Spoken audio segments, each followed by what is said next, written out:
shoot a game on here next time. Okay, everyone, we're going to make a start. Hi, everybody.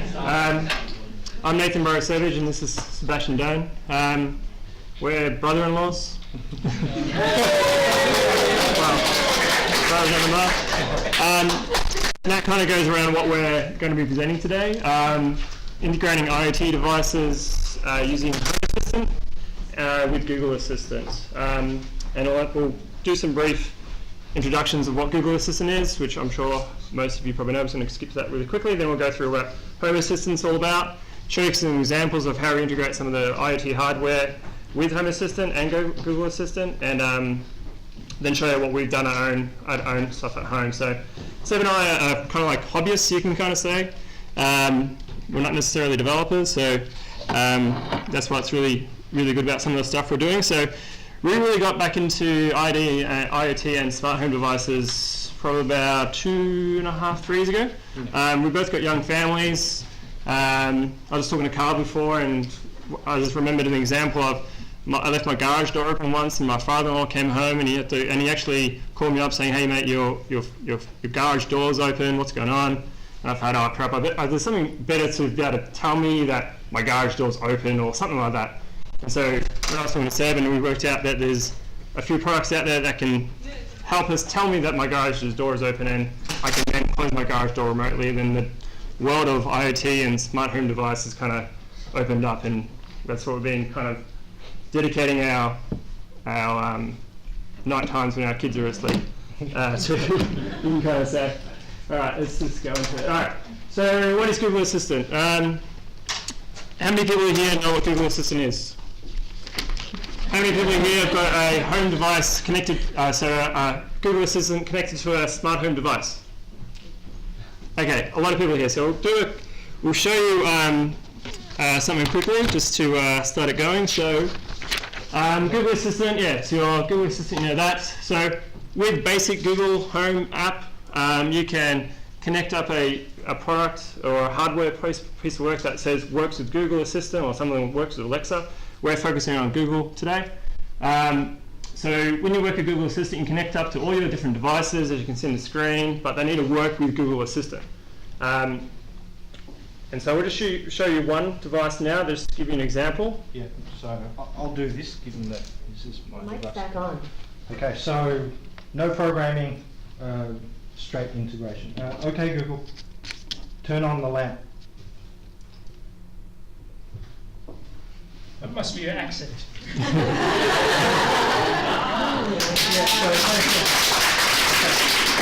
so I'm going to crank up the brightness. So if you have a smart device, then what is it? You have this visual UI that you can touch, and I can control the colors and so forth. So there is a bit of a lag because it's going to the cloud and coming back. One disclaimer. Say the disclaimer. Yeah, one disclaimer. So you can see there's lots of devices here. There's actually 2 servers, Raspberry Pi and a Raspberry Pi Zero. Everything's running on 2 separate hotspots just to kind of get things working. So if something breaks, just be patient with us and bear with us. It was, we knew from the get-go this would be a kind of high-risk demo. Yeah. All right, so yeah, with that, you buy the thing, you stick it in your light bulb, you go to the app, you say, now this device is mine, and it pretty much works out of the box. Really great. But then when we started experiencing stuff, we're like, well, I got this product from China, or I got this other product from America, and that's focusing only on Alexa. Well, how do we actually integrate these other products that aren't compatible with Google Assistant? Turn off the lamp. Sorry. There we go. Take a look at these results. We said the disclaimer, didn't we? All right. So yeah, this is the app. If you haven't got Smart Home app at home, this is a nice little gift that Google's got. So you can install it, you can play with it. Carl showed me before all the really cool stuff that TensorFlow does with it. So this is the Google Home app at home, and we kind of showed the smart display there. So I just wanted to show a little bit what the app does.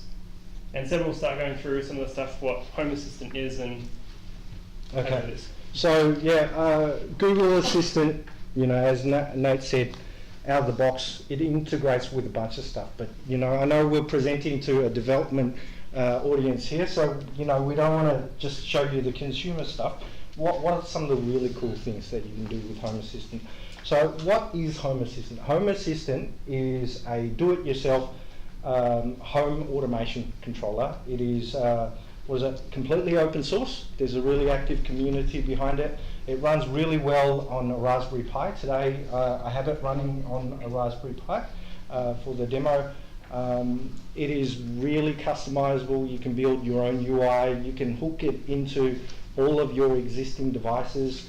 And because it has a really active development community, there are new integrations, new devices, pretty much anything that has an IP address, someone will have built something for it. So if you're interested in it, there's the terminal command to install it on a Linux instance, or you can try the demo on your phone by just kind of going to that website, and there's a lot of information to get you through. So we're going to walk you through quickly how to configure and integrate Google Assistant into your Home Assistant device. So when you get onto the website, you'll see that, and it lists there all the the thousands of devices and manufacturers that you can add to Home Assistant. What I have up on screen in black is the syntax that I use to connect all of these devices that I've brought here today. It's pretty basic. Nate mentioned that he and I aren't developers, but we're doing this, and it is coding. It's something that I think you could teach your kids to do. So pretty easy to get to, and for an audience such as this, pretty quick to set up. In fact, Carl met with him before the presentation, and within a day or so he had it up and running. So that's how it looks up there. Now that gets you all your devices working in Home Assistant, and then once you do that, there's a walkthrough on their website. I'm just going to show you how to do that. So you bought a device, you want to integrate something, you go to their website, you look for the various components. So I'm going to look for Google here. And if I go to the Google Assistant, there's actually a fairly detailed guide here on how to integrate Home Assistant with Google Assistant. So essentially anything that's hooked up into my Raspberry Pi with those components, I can now control using my Google Home or my Google Smart Hub devices.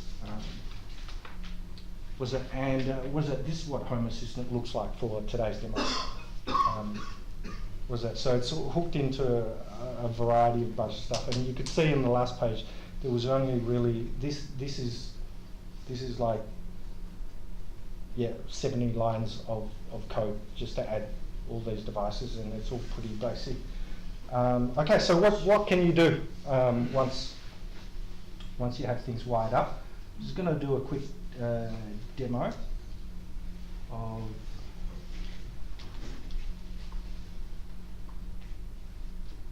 So we're talking about controlling devices that aren't supported by the Google Assistant. What we have here are a set of LED light strips. Now this is a dumb device. It's just controlled by a remote control. And you can see, nothing basic. But with Home Assistant and a $10 IR blaster that you can buy online, you can make your dumb devices smart. So I'll do a quick demo. Okay, Google, turn on the funky lights. Okay, play that funky music, white boy.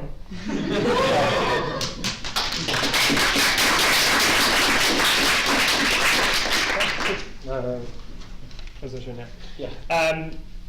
So there's different devices that we use at home, and this is some of the devices we have. So on the left there, you've got some Xiaomi products. I love Xiaomi products. They're so cheap. So on the left top here, we've got there's a little temperature sensor, and this has also got a humidity sensor in it. This is Zigbee, as well as these are door sensors. So I've got about 8 or so on each of my doors at home. And these are so good that they go to a Zigbee gateway, which is this LED light over here, which you control the lightness and brightness and that kind of stuff. then that hooks into the Raspberry Pi and Home Assistant.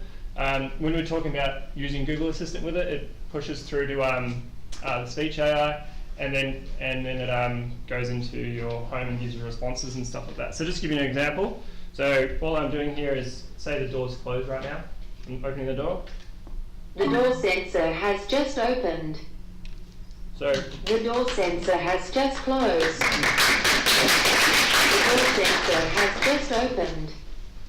The door sensor has just closed. cool.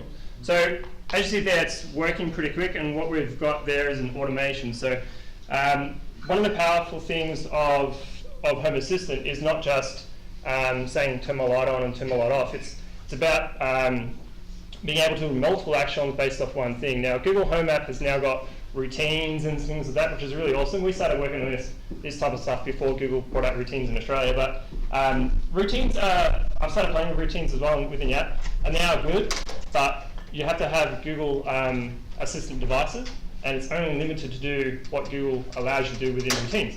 So what Home Assistant allows you to do is to respond back and say the light is on, turn this light on at the same time. And you see this code up here for this automation. You've got pretty much a trigger. You're saying what the trigger does. You're saying the state is on and off, so it's based on the state. And the condition, you can either put conditions on, say what time of day, and things. I'll go through some more examples of what conditions you can use later. And you just turn it on, set the brightness, cut the color, and then you do a use a TTS Google Say to then say the door's open. Oh, sorry, the door sensor's open, and the same result for the other automation down the bottom there. So that's one of the just most basic automations you can use. Another example is what we'll show you now is some things around casting. So we had this kind of use case around, we've got our homes, we've got lots of IP cameras, so we've got network cameras around our house, and I've got a doorbell and things like that, and I'm like, well, how do I, now that we're into this whole smart home stuff, it's all about, I've got this device over here, how can I integrate this? How can I do that? How can I integrate this back with this other device? It comes with a bit of an addiction. You don't want to buy any new thing without making sure it integrates with everything these days. What we worked out is how can we say, okay, Google, show my baby's camera to the casting device, and we worked that out. So yeah, I'm going to do this demo. What is it? So Home Assistant's not just your home. It's actually, because it's so customizable, you can do. I don't understand. You can do you can do a whole bunch of stuff, and I have this idea of using Home Assistant for a bit of robotics. So let me just kind of demonstrate. Okay, Google, cast the Raspberry Pi.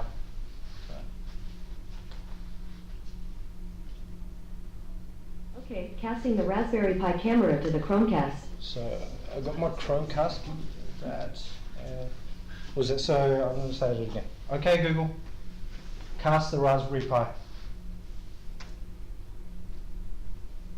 Casting the Raspberry Pi camera to the Chromecast.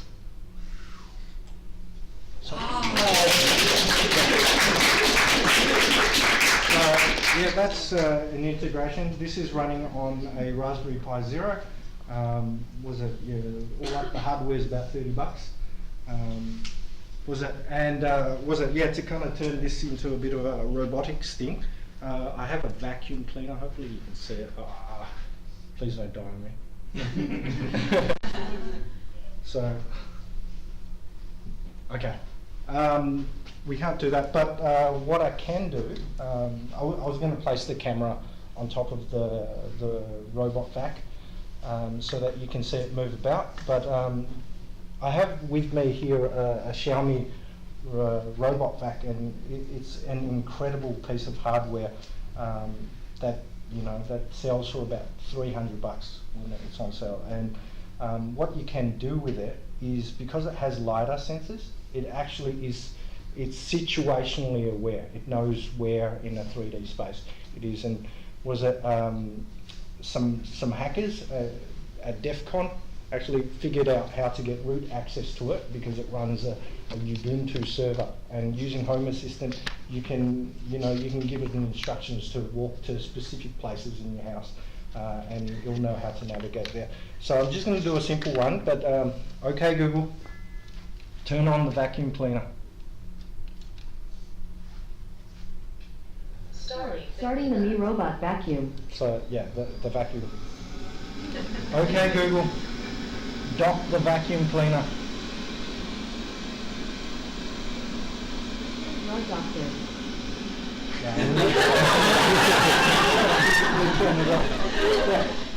Sorry. Like Carl said earlier, it is still like not 100% mature yet, but yeah. Yeah. So yeah, the code that or the configuration that was used to cast the camera, as well as control the robot pretty much on screen. Pretty straightforward. If you're interested in doing this, go on to Home Assistant, go into the forums, search it, and there's a really active community in there. You ask a question, and people are really helpful. They really encourage newbies to go in there and ask questions because they're trying to encourage growth of the community. Okay, over to Nate for other use cases. Yeah, we just wanted to think about some other use cases because what we're showing you here is some basic stuff, but it kind of opens your mind to what you can really do. So how Carl was talking about the TensorFlow stuff before, what we can do with these automations is more, especially with the Google Assistant, you should kind of ask Google Assistant to do one thing and provide you a response. It doesn't have the conversational flow yet, unless you can actually integrate it into Dialogflow, but me and Seb haven't got that far yet. But an example of what someone's looking at doing on the forums at the moment is using TensorFlow to grab a picture of their car when they enter their house, and then it'll open their garage door or open their gate kind of thing. So recognize the number plate's in their system, then it'll push the Home Assistant to then open their garage door. But the TensorFlow, using the TensorFlow API as a component as part of Home Assistant. Other examples we can kind of think of is you've got home brewing.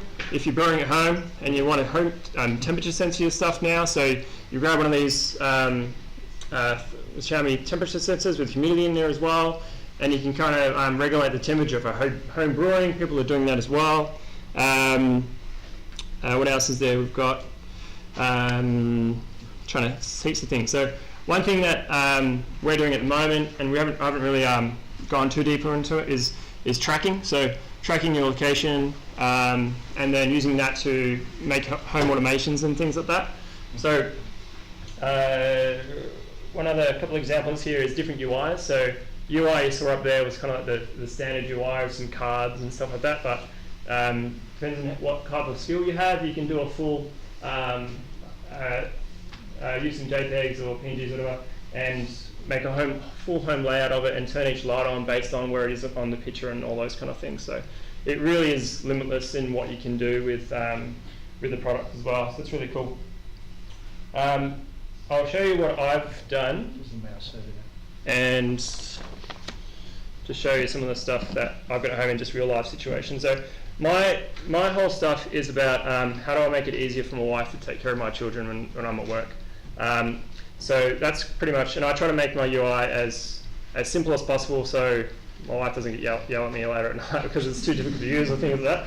So I've got climate control, I've got upstairs and downstairs, so I can set my climate through here. So there is a separate app that I can go on my phone, open my phone and do that, or I can push it through Google Assistant, or I can go in here and do it here like this. One cool thing I also do is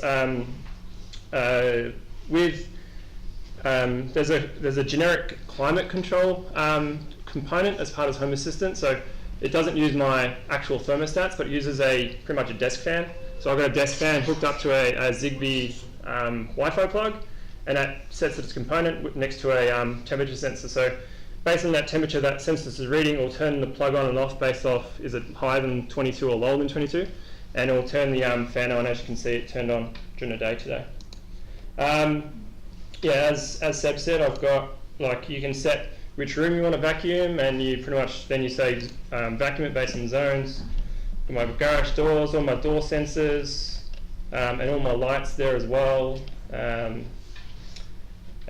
One good thing I use is the home and away status. So here it's saying who's away. Obviously my wife's at home, I'm here.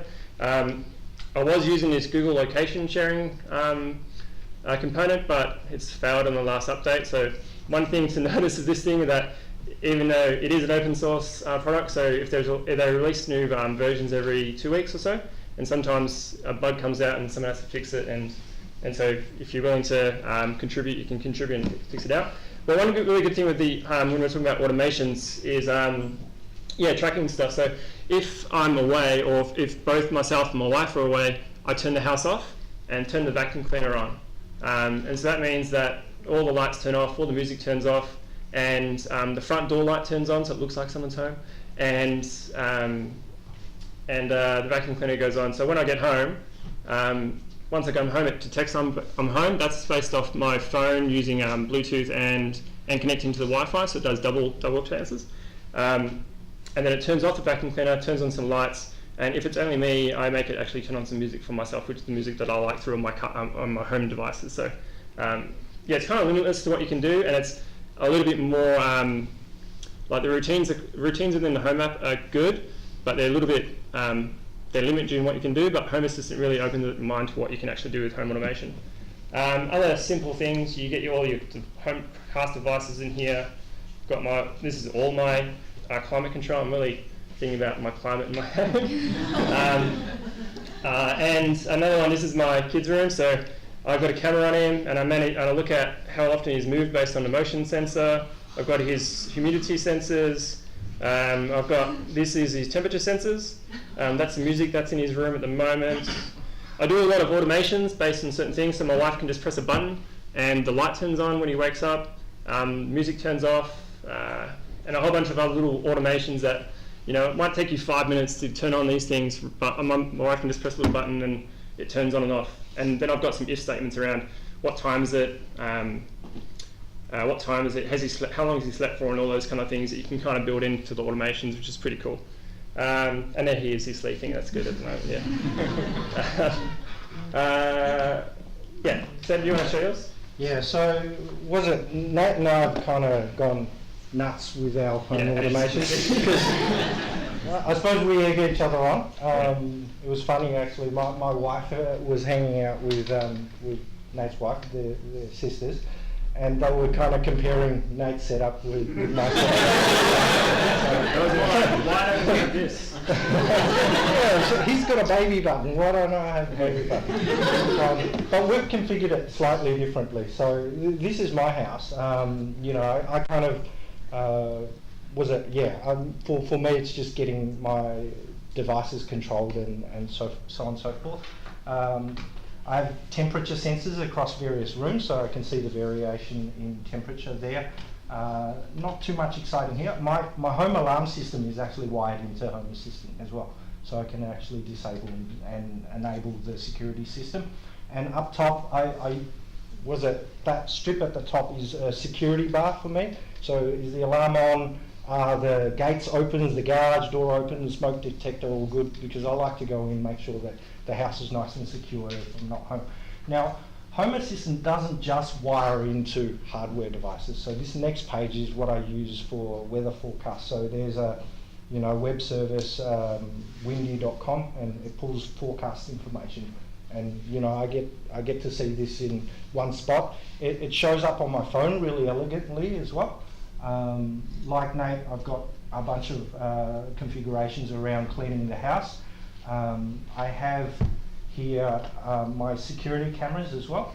Now I might try to do a demo if this works, but I get a feeling that something's down at the moment, because it should be dark right now. Or not. Okay. So that's the front of my house, and so I have a pan tilt zoom camera, which I can control. So I'm gonna ask it to direct to different places, and hopefully you'll see on screen it move about. So I'm gonna go front door. So if this is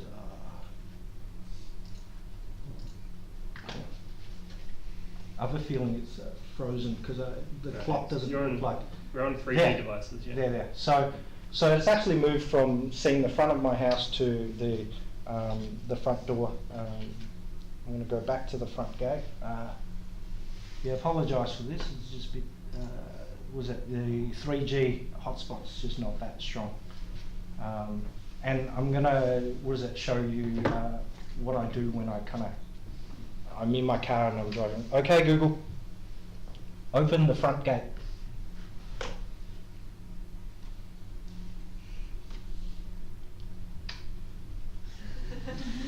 Turning the front gate on. So, actually, I know what's happening.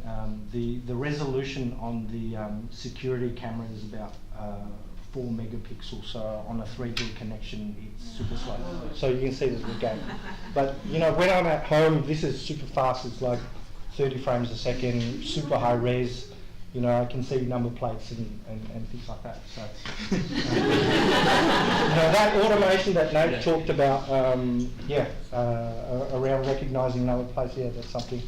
Now, some of the other things I do is I have tile sensors, tile Bluetooth, and that connects into the tile servers. It tells me, where things are. So right now I'm here, so the GPS coordinates on this should correspond to where we are right now.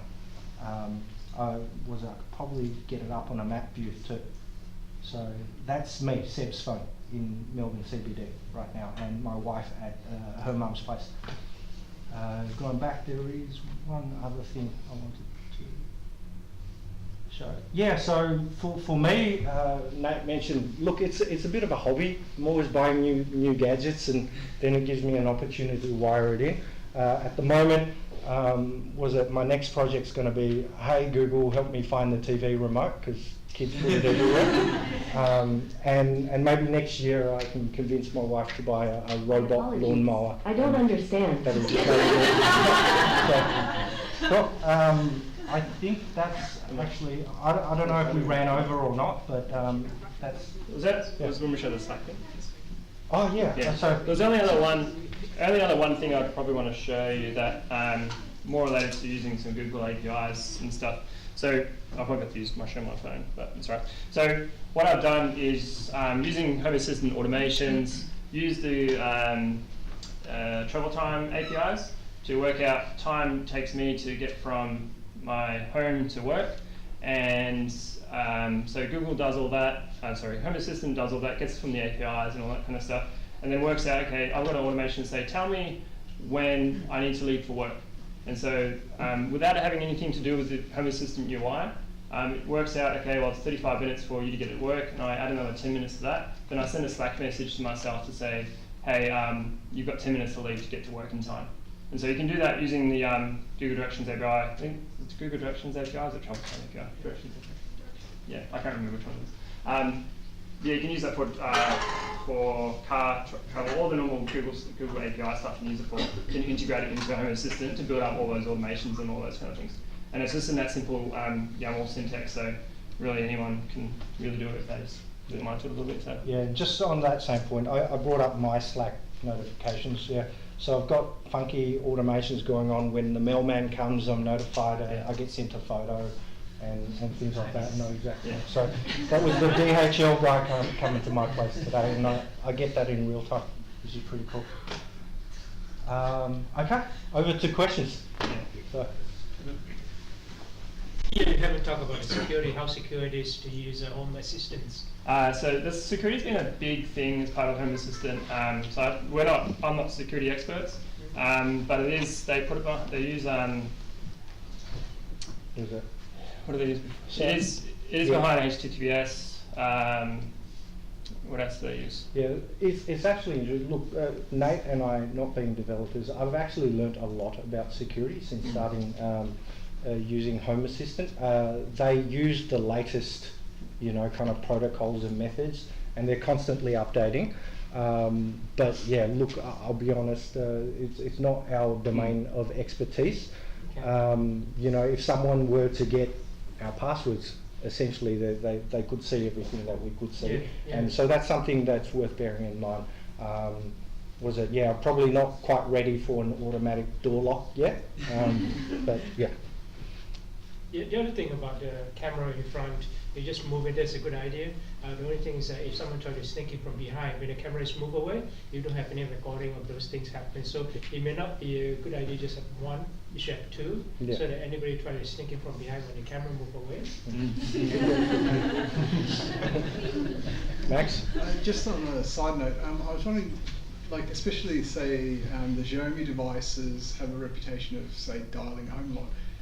I know you're not like developers or anything, but have you thought about doing anything to sort of limit some of the devices which have direct access to the internet, or stopping them, like putting them on a separate Wi-Fi network so that they can't be like... Easy answer to that is that the only device that needs to be connected, especially so Xiaomi ones, especially ones that only needs to be connected to the internet, is your Pi. So the only part that you actually expose to the internet or exposed to the outside is your Raspberry Pi. So as long as you can contain your Pi, then you can, all your other devices don't actually have to connect to be connected to the internet. They can just connect to the... Yeah, they're all local to the Pi, and you don't have to expose. There's another option. We use a manual way to connect Google Assistant, but there is a cloud service that it's called Hasio, and there is a fee, which is $5 a monthly fee to do that.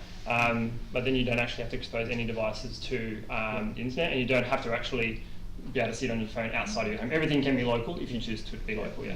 So yeah, if you're really security minded, you can choose products that are that will only run on the internal networks. Yeah. And some of them are Zigbee, so then they don't... Yeah, exactly. Do you have any panic button in case someone turn on the light automatically and then the air conditioning start to turn on and off and something weird happening? And is there any panic button, you press it and everything will be shut off automatically, all the automation will be gone? Does anything have that? I don't necessarily have that. My how could I answer that? I'm not necessarily too worried about that. If you want, I think the brief answer to that is if you want it, with probably 4 lines of code, done. Not even turn code, everything off. You could just have your Pi and your whole house connected to an off switch kind of thing. So then your whole house turns off. So yeah, there's many different ways to do it. So technically you can even say like, oh, my TV can be hacked through an IR, remote from someone outside the house. And if you go back that way. So this is just a new kind of realm of home security that you need to worry about. Even through this, an example, you can run a alarm system through it as well, and so you can put your alarm code and all that kind of stuff in there, or you connect it up to a LCD tablet to then put a PIN number in and all that kind of stuff as well. You can some more back there.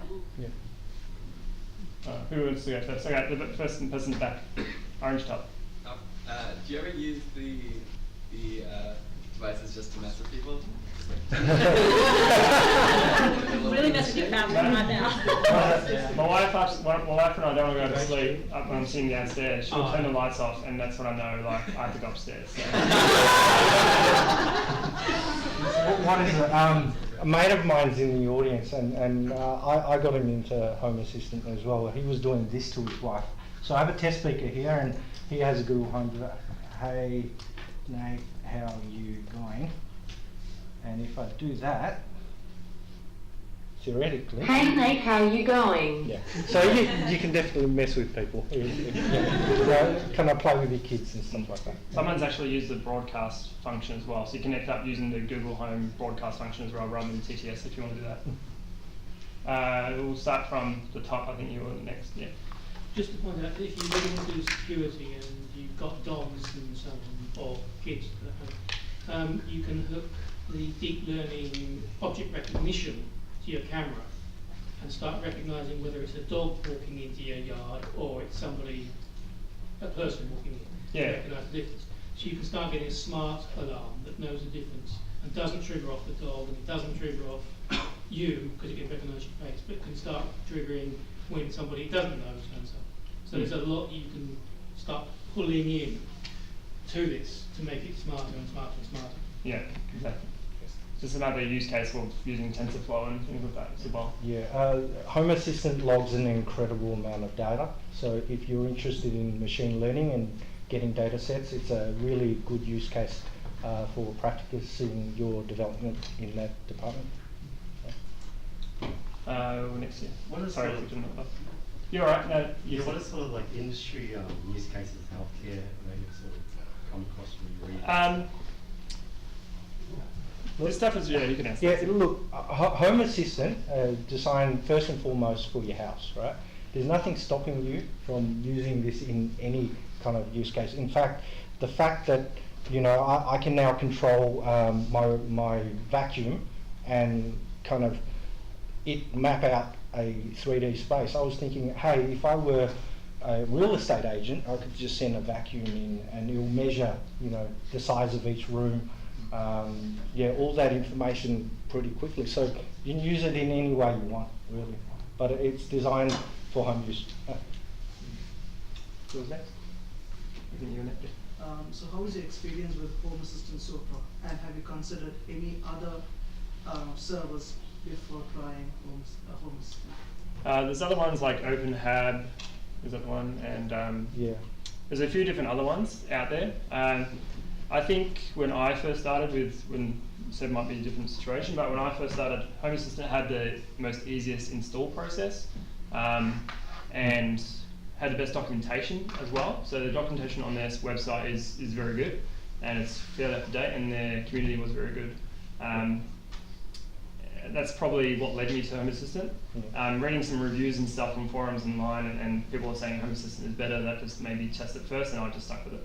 So there is other platforms out there like OpenHab and a few other ones.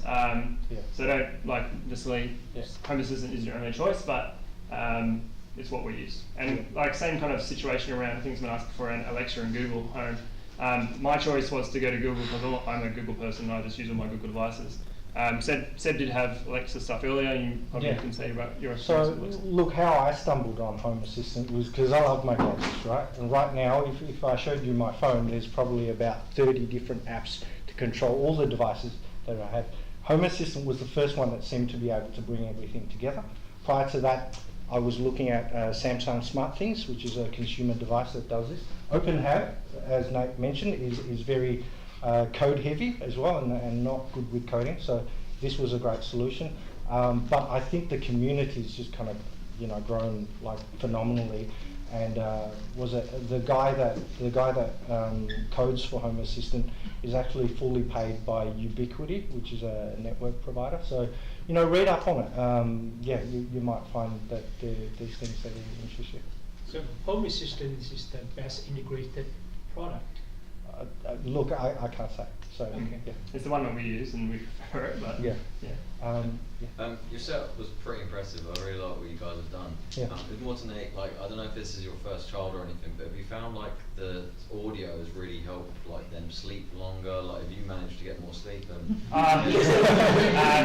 Sleep. Seb uses actually the same music that I use, but for my first child, my second one is actually due in 2 weeks. But we play the music from me when he goes to sleep, and it actually is a long Google playlist that lasts for about 13 hours of the same song that repeats and repeats. And then I've got some automations that say at about 10 p.m. reduce the volume on the device to about 20%, and then I can actually just execute a script that then pushes the volume up 5% every half an hour, and because he usually wakes up about 5ish, and if I up the volume to about 40, he generally does stay awake until 6. So again, it's just using this kind of stuff to make my life easier.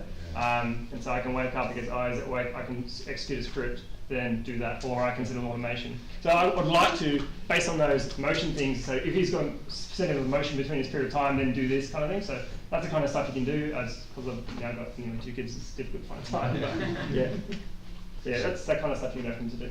So everything on the screen is pretty cool. The only thing missing I see is the time to change the nappy. There's probably some things I don't want to I know of somebody who was actually trying to do that with a humidity sensor in the nappy. Please don't do that. So Probably about time to wrap up.